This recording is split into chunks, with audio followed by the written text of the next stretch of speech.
Hey everybody, and welcome. My name is Redstripedown, and today I'll be exploring the Xcelon from my good buddies over at Boredbrain Music.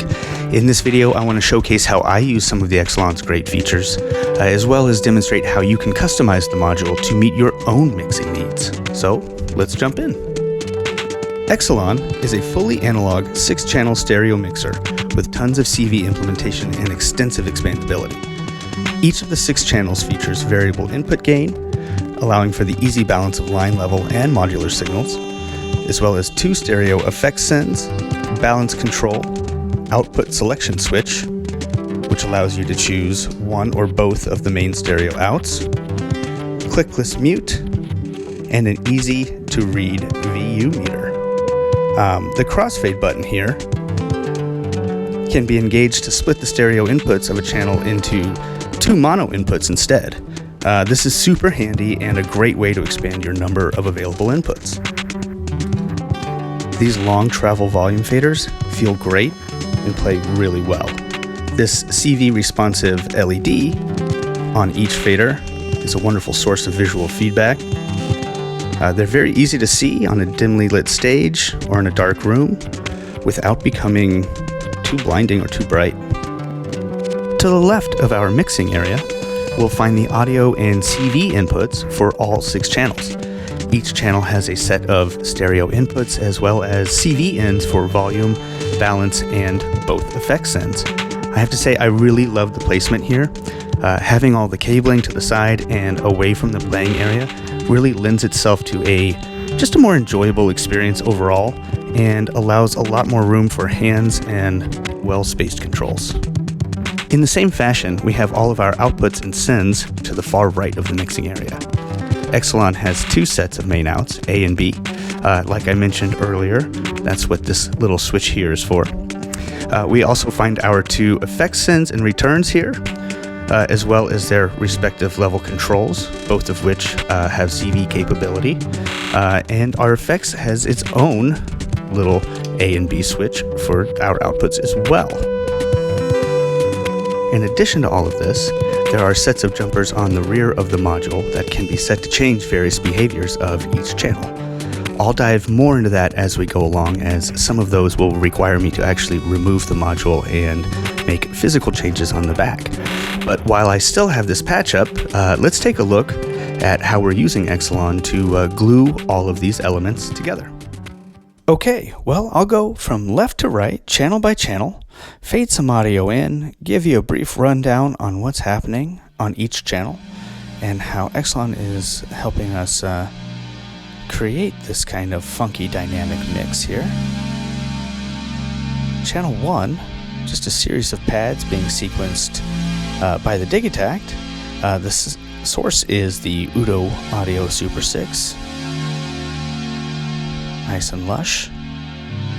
Bringing in the Effects Send 1. Effects Send 1 is going to the Hologram Electronics microcosm for some nice cavernous reverb here.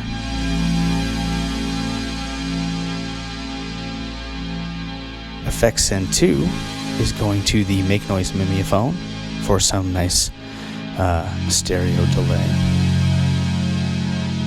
One thing I should mention about the effect sends, actually, is that channels 1 through 3 are all set to pre-fader on the back of the module. This means that the setting of our volume fader here does not affect the audio going to our effect send. This is really handy if you are trying to create mixes wetter than 50%, big ambient beds, long evolving textures, things like that, and you're trying to get the most time out of your effects. I highly recommend exploring that feature on the back of the Xcelon here. I'll bring in channel 2. This is a series of samples coming from the Digitact. I'll bring in Effects Send 1 here.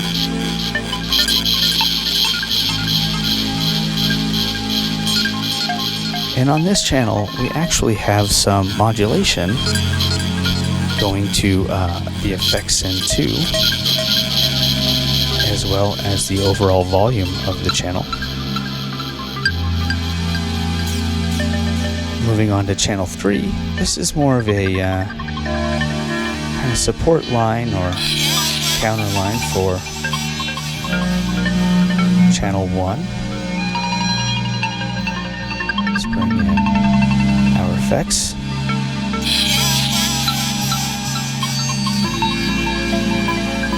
Now this channel is getting some much more aggressive modulation on the volume control, which we can see here on the fader, as well as some modulation for the balance. So our panning is being modulated.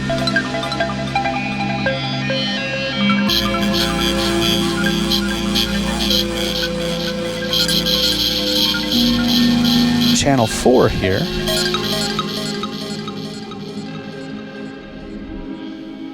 is coming from the modular realm, actually.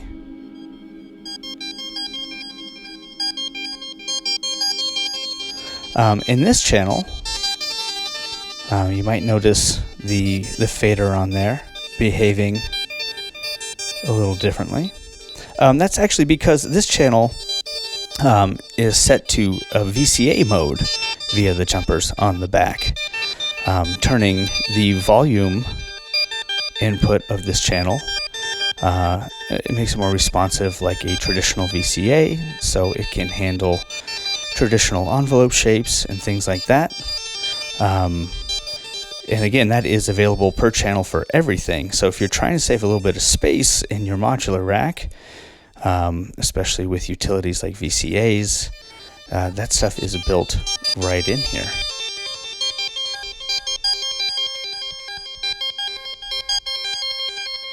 Moving on to channel 5, this is when we start incorporating some percussion here.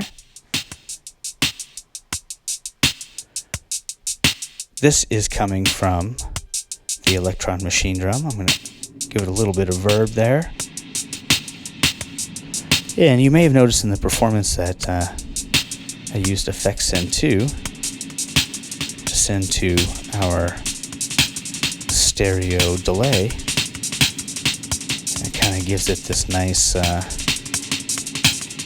rhythmic thing here. It's very easy to do the dub thing with this mixer. These sends and returns respond so well, and it sounds so clean. It's really easy to spice up your patches here using modulation for things like this. Channel 6, you may notice that the crossfade button is illuminated. That means, as opposed to a stereo channel here, it's a dual mono channel. I'm going to fade this up a bit.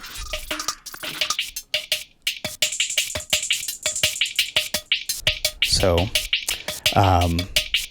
if I use our balance knob or our panning knob here, going fully counterclockwise, we have a series of percussion instruments there, and then moving on, we have a different set of percussion instruments on this side. And in the middle there, we have something like this. And on this channel, this is probably a good time to bring it up, I suppose. I was using the main out send for our second set of outs. So B, channel main out channel A, going directly into my interface. Out main outs B was going back into the modular system, and through a filter and the qubit audio data bender to give it a little bit of glitchy, crunchy weirdness. And this is kind of cool because this is something that I can just throw on each channel.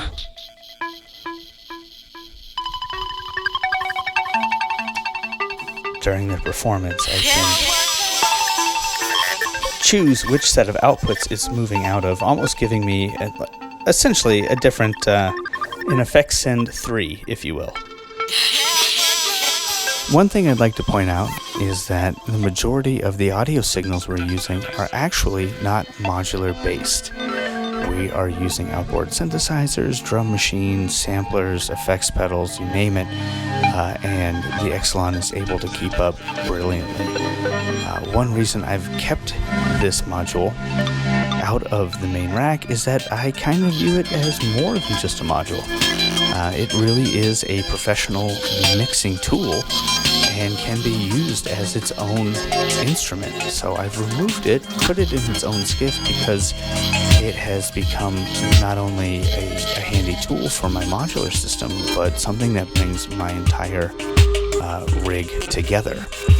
And with a bunch of new expansion modules on the way, this is only going to become a more powerful tool.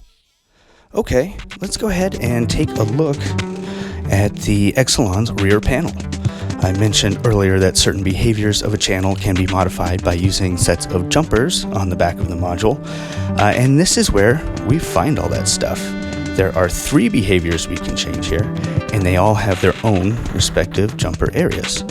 At the top, we have the post-pre for the VU meter.